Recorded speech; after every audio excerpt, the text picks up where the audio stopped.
রাতে শাশুড়িমা ঘরে ঢুকে হেসে বললেন, তোমাকে একটু চিন্তিত দেখাচ্ছে, কিছু হয়েছে নাকি?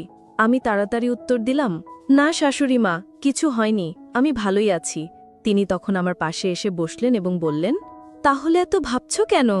তারপর ধীরে ধীরে আমার মাথায় হাত বুলিয়ে বললেন, এভাবে মন খারাপ করো না। তার আন্তরিক ব্যবহার ধীরে ধীরে আমাকে স্বস্তি দিতে শুরু করল, যেন সব কিছু একটু চিন্তা হালকা হয়ে গেল। আমি কিছুক্ষণ চুপ করে থাকলাম। মনের মধ্যে এক অদ্ভুত প্রশান্তি ভর করেছিল। এক সন্ধ্যায় আমি ক্লান্ত শরীরে নিজের ঘরে শুয়ে বিশ্রাম নিচ্ছিলাম। চোখ বন্ধ করে শুয়েছিলাম, যেন সারা দিনের ক্লান্তি কাটানোর চেষ্টা করছিলাম। ঠিক সেই সময় শাশুড়িমা এসে আমার পাশে এসে বসে রইলেন। তিনি কিছু না বলে চুপচাপ আমাকে লক্ষ্য করতে লাগলেন। কিছুক্ষণ পর তিনি বিছানার চাদরটা নিয়ে আলতোভাবে আমার গায়ে দিলেন। তারপর ধীরে ধীরে আমার মাথায় হাত বুলাতে লাগলেন, যেন তার স্নেহময় স্পর্শে আমি স্বস্তি পাই এবং আরাম বোধ করি। তিনি আমার অনেক যত্ন নিতেন।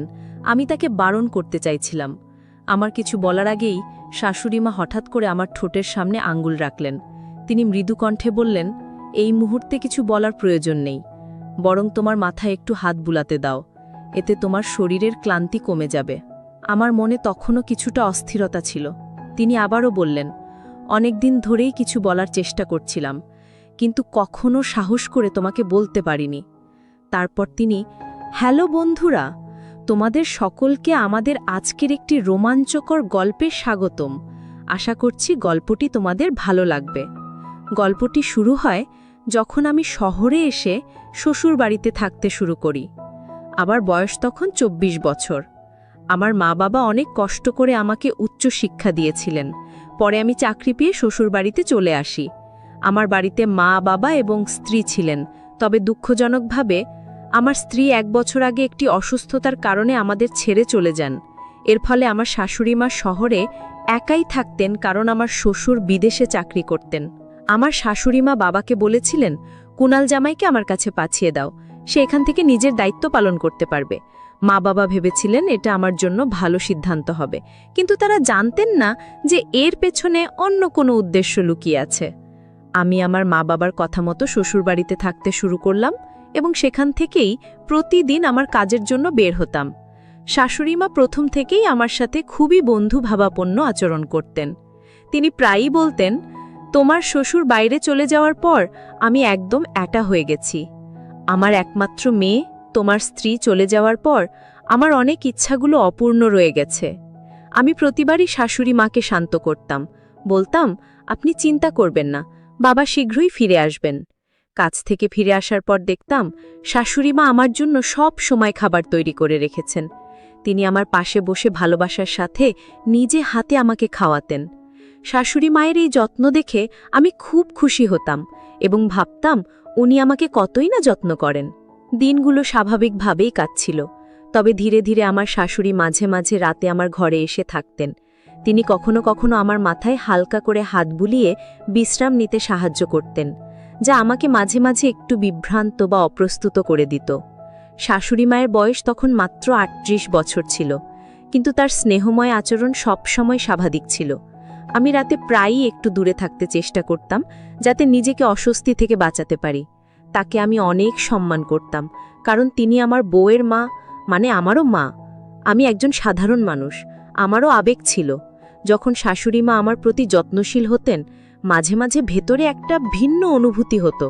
তবে আমি সব সময় নিজেকে সংযত রাখতাম, কারণ সম্পর্কের মধ্যে থাকা সীমাবদ্ধতাগুলো আমি সব সময় শ্রদ্ধার সঙ্গে মেনে চলতাম এবং তা কখনোই লঙ্ঘন করতে চাইনি। শাশুড়ি মায়ের বাড়ি ছিল বেশ বড়, কিন্তু তার জীবনের একটি শূন্যতা আমাকেও কষ্ট দিত। তিনি সব কিছু থাকা সত্ত্বেও তার স্বামী প্রায়ই দূরে থাকতেন। শাশুড়ি মায়ের এই একাকিত্ব আমাকে ভাবাতো।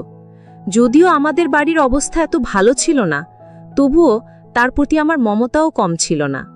শাশুড়ি মায়ের বিয়ের ১ বছর পর তাদের এক কন্যা সন্তান হয়েছিল। যখন সেই মেয়ে ১৮ বছর বয়সে পৌঁছেছিল, তখন তার সাথে বিয়ে হয়, কিন্তু বিয়ের ১ বছরের মধ্যেই সে অসুস্থতার কারণে আমাদের ছেড়ে চলে যান। এর ফলে আমার শাশুড়িমার আর কোনো সন্তান ছিল না। আমি সবসময় ভাবতাম শাশুড়ি মা হয়তো আমাকে তার সন্তানের মতোই ভালোবাসেন, কিন্তু হয়তো সেটি আমার ভুল ধারণা ছিল।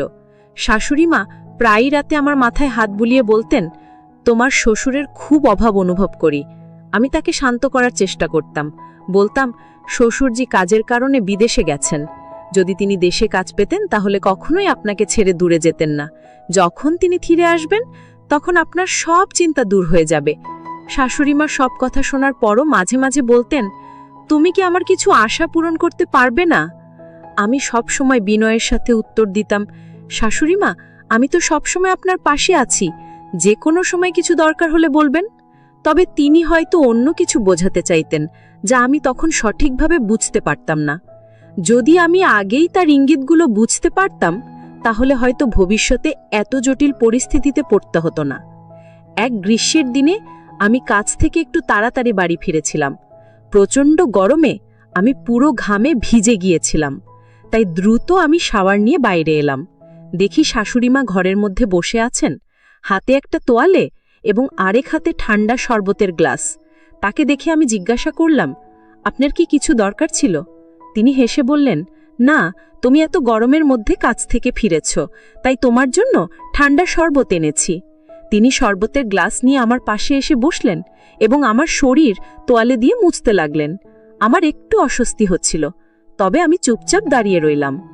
শাশুড়িমা আমাকে দেখে হেসে বললেন, তোমার শরীর বেশ সুঠিত, তুমি কি জিম করো? আমি হালকা হাসি দিয়ে বললাম, না শাশুড়িমা, ছোটবেলা থেকেই এমনই আছি। তিনি আরও মজা করে বললেন, সুস্বাস্থ্যের প্রতি আমার বরাবরই একটা দুর্বলতা আছে। তার এই কথা শুনে আমি হাসির সাথে বিশ্বাসটা উড়িয়ে দিলাম। আমার শাশুড়িমা দেখতে খুবই সুন্দর ছিলেন, তার রূপ যে কাউকে মুগ্ধ করতে পারত। কিন্তু যখনই তিনি আমার সামনে আসতো আমি সব সময় নিজেকে দূরে রাখার চেষ্টা করতাম। তাই তাড়াতাড়ি শরবতের গ্লাস নিয়ে তাকে বললাম, আচ্ছা, আমি নিজে মুছব, আপনি চিন্তা করবেন না, আমি নিজেই কাজটা করে নিতে পারবো। তুমি তো এমনিতেই সারাদিন ঘরের এত কাজ করো। এটা শুনে সে হাসতে হাসতে বলল, এটা তো আমার কর্তব্য। আর এই বলে সে ঘর থেকে বেরিয়ে গেল। সে বেরিয়ে যেতেই আমি গভীরভাবে নিঃশ্বাস ফেললাম। আমি তাড়াতাড়ি উঠে তৈরি হয়ে নিচে লাঞ্চ করতে চলে গেলাম। ডাইনিং টেবিলে খেতে বসেছিলাম, তখন শাশুড়িমা এসে পাশে বসলেন এবং স্নেহের সাথে আমার হাত ধরে খাবার খাইয়ে দিতে চাইলেন। আমি বিনয়ের সাথে বললাম, আমি নিজেই খেতে পারবো, কিন্তু তিনি শোনেননি, বরং নিজের যত্নের মাধ্যমে আমার পাশে ছিলেন।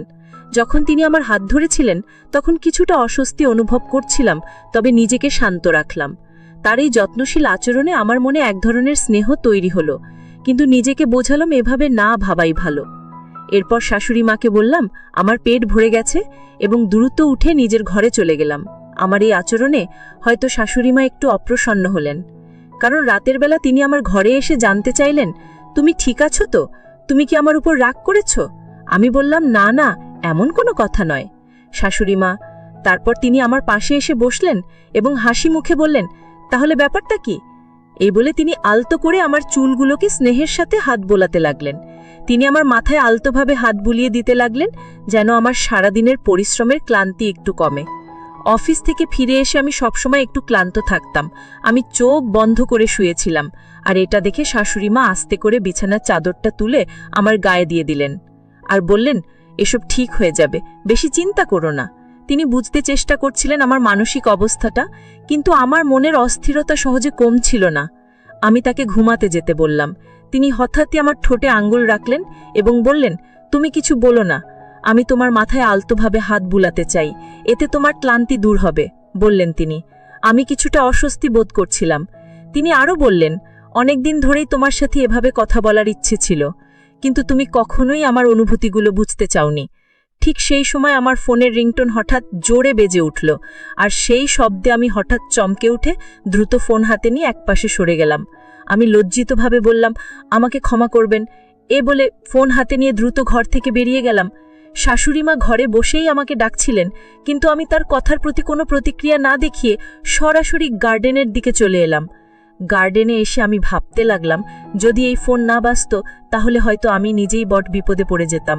আমি সিদ্ধান্ত নিলাম যে এখন থেকে আমাকে শাশুড়ি মায়ের সাথে একটু দূরত্ব বজায় রাখতে হবে, এইটাই সবার জন্য ভালো হবে। এইসব ভাবতে ভাবতে আমি যখন ফোন তুললাম তখন আমার পুরনো বন্ধু রমেশের কণ্ঠস্বর শুনতে পেলাম। সে আমাকে বলল, কুনাল, আমি তোমার কোম্পানিতেই কাজ শুরু করেছি, এবার আমরা একসাথে কাজ করতে পারবো। রমেশ আমার শৈশবের বন্ধু, যে আমার গ্রামের পাশের বাড়িতেই থাকত। আমি তাকে আগেই বলেছিলাম যে আমি শহরে এসে একটা কোম্পানিতে কাজ করছি, আর আজ সে নিজেও সেই একই কোম্পানিতে যোগ দিয়েছে।